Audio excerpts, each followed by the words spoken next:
Les carrosseries sont rutilantes.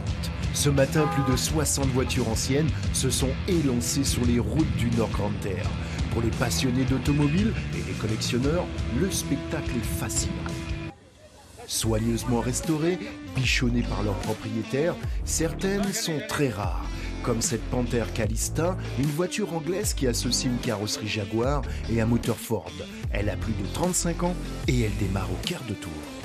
Quand je l'ai eue, juste que je l'ai améliorée, j'ai mis des flancs blancs, je l'ai fait devenir un peu plus ancienne encore, mais elle était dans l'état. Donc je n'ai pas eu à la rénover comme prendre une voiture en épave et la reconstituer. Ce n'est pas le cas de celle-là. J'en ai d'autres que j'ai dû faire ce travail, un travail qui peut prendre 3, 4, même 5 ans.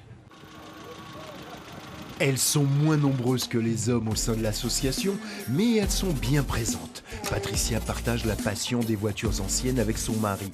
Et c'est au volant d'une Mini Austin de 1991, dotée de 4 cylindres, d'une puissance de 41 chevaux, qu'elle participe à ce tour auto rétro. Je pense qu'on a un peu la nostalgie des voitures que nos parents avaient quand ils étaient jeunes. Et moi, je me souviens en particulier d'une voiture que j'adore. Et c'est ma mère qui avait cette voiture. C'était une Floride. Et chaque fois que j'en vois une, je me rappelle mes souvenirs d'enfance, en fait. Quand on monte à bord de ces voitures qui datent pour certaines des années 60, à l'intérieur, pas de ceinture de sécurité, pas de climatiseur, l'airbag n'existait pas encore. Pourtant, ces voitures de collection au design si particulier ne manquent pas de charme. Il y a le bruit, il y a les senteurs d'essence, de mécanique. Et puis sur celle-ci, il y a une odeur plutôt sympathique qui est l'odeur de l'ancien, justement.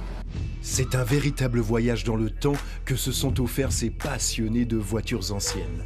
Un retour dans le passé de ces belles mécaniques pour le plaisir d'essence.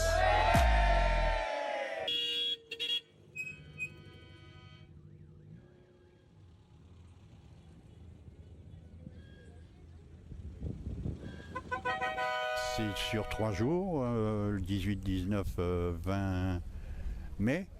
Le samedi, nous faisons une promenade en Grande Terre. Le dimanche, nous avons un rallye. Et le lundi, nous faisons le tour de la Grande Terre. Donc c'est pour ça que notre tour s'appelle le Tour Auto Rétro de la Guadeloupe. Et nous organisons ce tour une année sur deux ici. Et une année sur deux, c'est la Martinique qui organise son tour en la Martinique et nous allons chez eux. Là, aujourd'hui, nous avons 14 voitures qui viennent de Martinique. Moi, j'ai une Austin Mini de 1991 qui est juste derrière moi. Et c'est une voiture qui est déjà très amusante à conduire et j'aime beaucoup parce que c'est tout petit et ça ne prend pas beaucoup de place sur la route. Et on a l'impression d'être dans un jouet en fait. C'est mon mari qui m'a un peu amené à cette passion, si vous voulez, dans la mesure où il a une petite Innocenti, entre autres.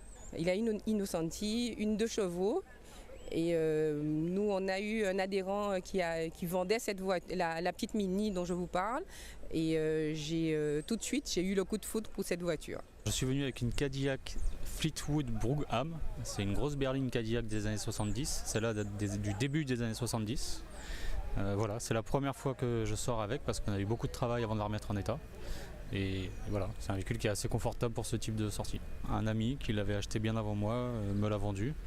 Et la carrosserie était assez propre, c'est essentiellement mécanique ce qu'on a fait dessus, on n'a pas fait beaucoup de carrosserie. C'est un véhicule sur lequel il n'y avait pas trop de frais à faire. Le principe de la Brougham, c'est qu'elle a un toit en vinyle, donc ça ressemble à une capote mais c'est rigide, ça ne s'ouvre pas. Le bleu Cadillac, c'est une couleur qui est très typique, qui est très courante sur ces voitures-là. Et la finition Fleetwood, c'est tous les chromes que vous avez autour avec les enjoliveurs chromés, etc. Voilà, c'était à l'époque, il fallait que les Américains voient que ça brille et que c'est long et très gros.